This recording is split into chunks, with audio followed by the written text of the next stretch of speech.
When we arrived at that isolated cabin in the mountains, a feeling of tranquility enveloped us like a warm embrace. The fresh air seemed to purify our tired minds, and the natural beauty of the place, with its towering trees and the lake reflecting the moonlight, was simply stunning. As soon as we entered the cabin, a comforting silence surrounded us, making us feel that we could finally relax and disconnect from our hectic routine. The wooden walls exuded a charming rusticity, and the only thing that broke the silence was the gentle sound of the wind rustling through the leaves. As the sun set, we lit some candles and decided to explore the surroundings. The cabin seemed like the perfect retreat, far from the hustle and bustle of the city. But as night approached, something began to change. The silence, once soothing, seemed to intensify, turning into a pressure that tightened our chests. The door creaked softly as we closed it, a sound that had previously felt natural now sounded almost like a warning. The sensation of being watched began to infiltrate our thoughts, as if the forest itself was keeping a close eye on every movement we made. On the first night, I tried to push away the unsettling feelings. But the distant sounds, which had previously been just an echo of the environment, began to grow disturbing. Moans and crackling noises from the forest seeped into my mind, making me wonder what truly inhabited the darkness beyond the candlelight. It must just be the local wildlife, I thought, trying to calm my rising anxiety. However, that idea no longer felt so reassuring. Something in my intuition whispered that we were not alone. As I tried to snuggle under the covers, the tension took over the environment. The creaking of the cabin now resonated like a dark dialogue between us and what surrounded us. I closed my eyes, but the peace we had once experienced dissipated, giving way to a growing unease. What should have been a tranquil getaway was starting to fade into a silent nightmare, and the feeling that something awaited in the darkness became increasingly unbearable. The terror was about to reveal itself, and I could barely imagine what awaited me in those shadows. The next day brought with it a bright light that seemed to promise a fresh start. However, as we began to explore the cabin, a strange feeling accompanied me, as if we were being watched. The walls, covered in dust and cobwebs, told stories beyond our understanding. Upon opening an old wardrobe, I stumbled upon dusty boxes filled with strange objects and yellowed photographs. Each image captured moments of a couple I had never known, frozen smiles on faces that seemed to watch me with deep sadness. As I examined the photographs, a shiver ran down my spine. There was something unsettling in the woman's eyes, as if she knew of a terrible secret about to be revealed. The feeling of discomfort grew as I realized that the place not only housed our temporary lives but also a dark history. The walls seemed to echo with the remnants of a haunting past, and each found object was imbued with a presence we could not ignore. The tension increased dramatically when, in a moment of distraction, a door closed by itself behind me. The noise echoed through the cabin, and I froze, my heart racing. I looked at my partner, who was also visibly shaken. "It was just the wind," he said, but his words sounded empty and unconvincing. Soon after, windows began to rattle, and the wall clock, which had seemed to be working fine, abruptly stopped, marking exactly 3:33, a time that felt like a harbinger of what was to come. We decided to investigate what might have happened to the couple who had inhabited that place before us. We found a locked room at the back of the cabin, and after a few minutes of trying, we managed to open the door with a creak. Inside, old newspaper articles were scattered about, revealing a sequence of events that horrified us. The headlines spoke of a mysterious disappearance, of a supernatural force that supposedly drove those who dared to stay there for too long to madness. The feeling of being engulfed by something evil became almost palpable, and I realized that this cabin was not merely an isolated refuge. The atmosphere inside the cabin became increasingly suffocating. With each disturbing incident, the doors closing by themselves, whispers that seemed to come from invisible places, we began to distrust one another. It was as if the cabin itself was manipulating our minds, feeding on our deepest insecurities and fears. Small arguments escalated into explosions, and the trust we once had in each other began to fade, replaced by a growing sense of despair. It was hard to tell if it was us or the place that was going mad. That night, a fierce storm descended upon the mountain, the wind howling as if it wanted to tear us from the cabin. The electricity failed, plunging us into oppressive darkness. As we tried to light lanterns, an inexplicable cold enveloped the space, and suddenly, the presence we feared finally manifested. The air grew heavy, and a dark shadow appeared on the walls, an indistinct figure contorting and approaching as if it had a life of its own. A whispering voice, icy and chilling, echoed in my mind, murmuring secrets I could not decipher, yet which infiltrated my being. The spirit, a shadow of the vanished couple, seemed determined to recreate the events of that fateful night. The screams that had once been muffled now resonated within my head, and I found myself reliving their anguish, as if trapped in an endless nightmare. I fought to cling to reality, but the entity was not just outside, it was inside me, breaking my will and planting seeds of doubt and fear.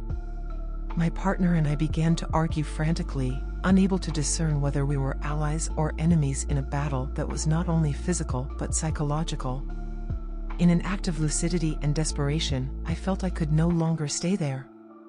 With a scream, I ran toward the door, but he came after me, his eyes filled with a fury I had never seen before. He no longer seemed like himself, as if a dark force had taken hold of him. "Come back here," he shouted, but I couldn't stop. The adrenaline propelled me out of the cabin and into the raging storm. However, he did not relent. In a moment of sheer instability, he charged at me, his anger overflowing. As he approached, survival instinct took over. I grabbed a rock that was nearby and, in a swift motion, struck him hard on the head. He staggered, the look of fury giving way to momentary confusion before collapsing to the ground, motionless. My heart raced uncontrollably, but I had no time to hesitate.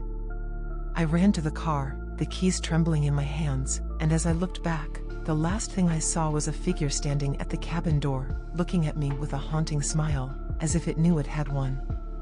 The adrenaline kept me moving, and the only thing that mattered was escaping that nightmare. The feeling of freedom mingled with the terror that pursued me, and the last memory of the cabin would become an echo in my mind, a dark warning that not all places are truly safe, and some forces never disappear.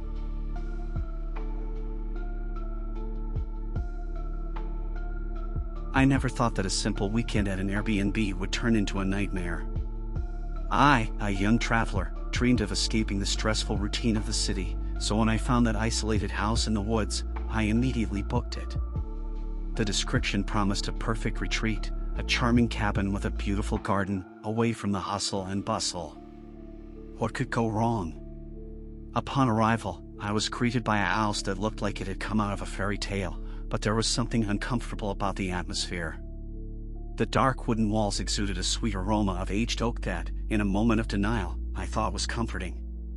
The furniture was arranged strangely, as if someone had organized everything with a logic I didn't understand.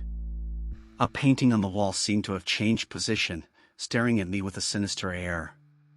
The first nights passed in silence, but soon the serenity transformed into oppression. As darkness fell, inexplicable sounds echoed through the house. The first was a distant whisper, as if someone were conversing in a low tone. I convinced myself it was just the wind, but the unease grew in my chest. On the second night, the noises intensified. I heard light footsteps dragging down the hallway, as if someone were exploring the rooms. My heart raced, and reason was pushed aside by a primal instinct of fear. I got up, trying to listen, but silence descended upon the house like a suffocating cloak. The light from the lantern danced on the walls, and the shadows seemed to move, feeding my paranoia. It's just my imagination, I thought, but deep down in my mind, I knew something was wrong. The next morning, tormented by the previous night, I decided I needed to act. I took out my phone and sent a message to the owner, reporting the strange noises and my growing unease. What did I expect? Perhaps a reasonable explanation. But the response I received was quick and evasive. Sometimes, the house has its own noises. But please avoid opening the door to the basement. It's not safe. That left me more confused than relieved. The mention of the locked door intrigued me. What could be behind it? A part of me wanted to ignore the warning, but another, more sensible part, screamed for me not to be foolish. The sounds in the house were increasing.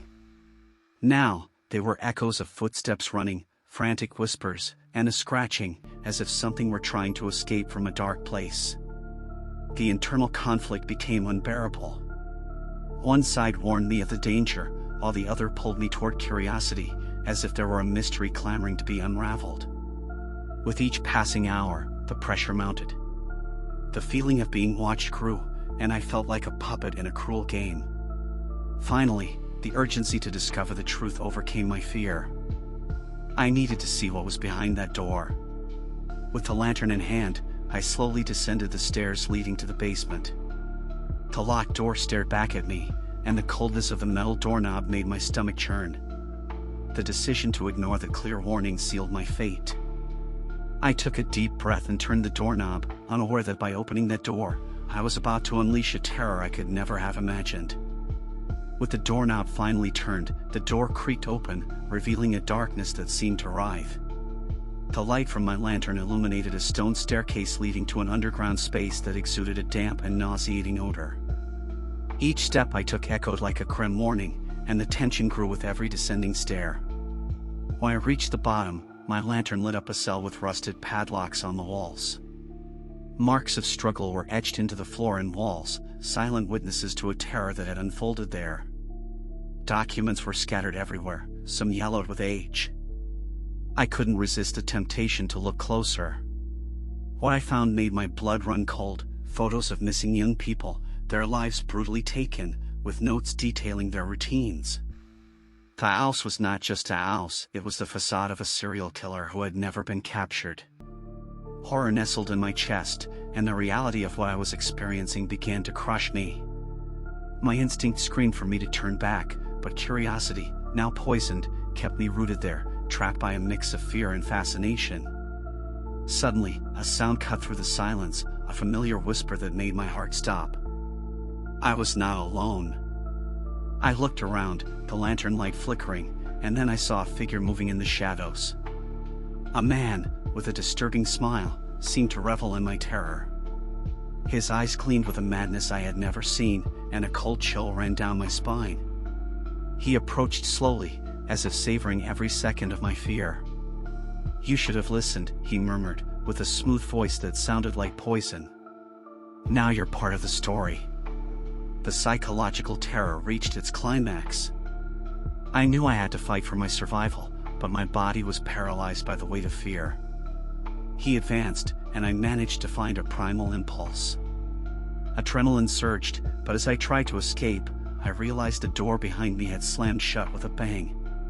Despair took over as he drew closer, and reality became increasingly distorted.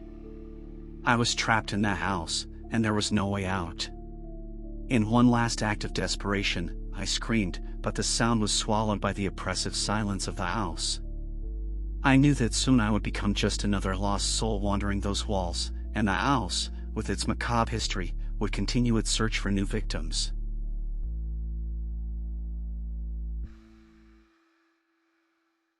I had always believed that a bit of solitude could work wonders. So, when I decided to rent that isolated Airbnb in the countryside, far from the noisy city, I was in search of peace. I imagined the tranquility of an old house, with walls that told stories and a vast field around it, with nothing to distract or disturb me. When I arrived, the house was exactly what I had expected, charming and rustic, like an old painting. There was something enchanting about its stone walls and the windows framed by faded curtains. The host, an elderly man with an enigmatic look, showed me around and briefly mentioned the basement, almost as if he wanted to avoid the topic. He said the basement was just a storage space and gave a vague warning not to tamper with some old items down there. At that moment, I didn't think much of it. It seemed like a common warning to keep the house organized. But the truth is, I couldn't stop thinking about those old items. As night fell and darkness enveloped the house, the noises from the basement began. A low, almost imperceptible but constant sound. A creak here, a groan there. With each passing minute, the feeling of discomfort grew stronger. My desire for tranquility began to turn into a mounting unease. And that's when something started to stir inside me, an unconscious urge to find out what was causing those noises. The sense that something was wrong became unbearable. After all, I wasn't here to be disturbed, was I? As the night progressed, the house seemed to sink into a deep silence, interrupted only by the strange noises coming from the basement. At first, they were just faint creaks, almost as if the house was settling in the dark. But soon, these sounds became more frequent and unsettling. I lay in bed, trying to ignore the growing discomfort, but the irregularity of the noises made the tension in my chest almost unbearable. It was as if something was moving down there, something that shouldn't be there. The sound didn't follow a pattern, it was disconcerting and unpredictable. Each creak and groan seemed closer and more menacing. I tried to convince myself it was just the plumbing, maybe the wind playing with the windows, but the feeling that something was wrong intensified with every passing minute. Curiosity, mixed with a growing sense of danger, began to consume me. My desire to solve the mystery became almost an obsession. The idea of going down to the basement wouldn't leave me alone, and the anxiety was turning into a constant pressure. Finally, I could no longer ignore the call of the noises. I grabbed a flashlight from the kitchen drawer, my hand trembling as I held it, and descended the stairs with the sense that I was about to cross a fine line between the normal and the unknown. The stairs creaked under my feet, each step seemed amplified in the oppressive silence of the house. When I reached the bottom, the basement was shrouded in near total darkness, the flashlight I held barely piercing through that cloak of shadow. My heart raced, and I tried to stay calm, but the environment seemed to close in around me, each shadow seemed to move in a threatening manner. I forced myself to move forward, the feeling of being watched was almost tangible, and the tension in the air made every little sound seem like a desperate scream. With each step I took, the atmosphere grew more oppressive and terrifying. The basement no longer seemed like a storage space, it felt like a place where something terrible was about to be revealed. When I finally stepped onto the cold, damp floor of the basement, the flashlight trembled in my hands. The sound I had heard earlier had stopped, and an oppressive silence had taken its place. The basement was shrouded in dense darkness, and the flashlight revealed only fragments of the space, rusty tools, dust-covered boxes, and a pungent smell of mold. I took a hesitant step forward, the sense that something was terribly wrong was overwhelming. And then, suddenly, I saw it. A horrifying and grotesque scene unfolded before me.